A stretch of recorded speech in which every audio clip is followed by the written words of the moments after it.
But you see, in his crisis, the psalmist experienced the encouraging presence of the Lord.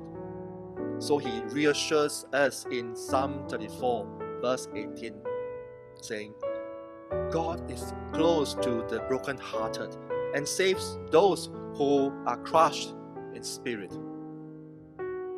Therefore, it points us that despite the fact that we may feel far away from God during difficult seasons, God is near us, helping us.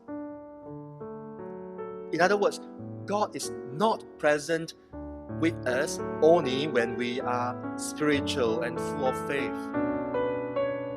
God is present with us during our most difficult times. Being full of mercy and compassion, God is with us.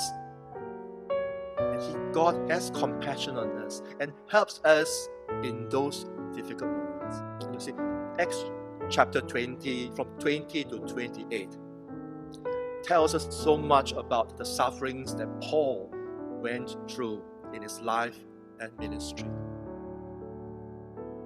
He was kidnapped, beaten, threatened, shipwrecked, beaten by vipers, and imprisoned.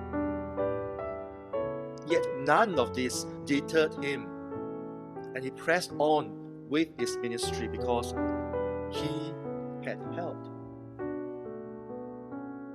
We glimpse his mindset as he encouraged the Philippi church in their struggles. As he wrote, "Rejoice in the Lord always." I will say again, rejoice.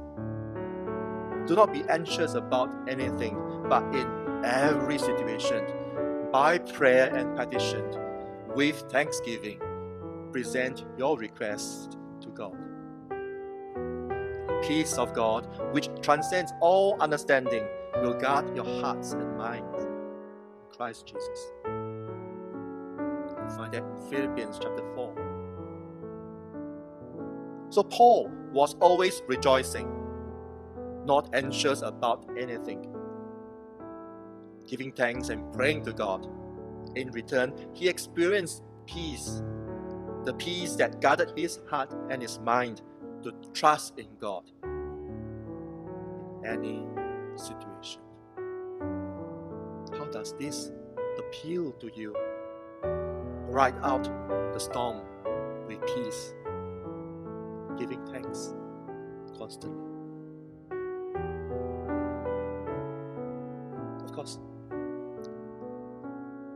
not by our own ability, but by God and with God, for sure, we can do that. Ride out the storm.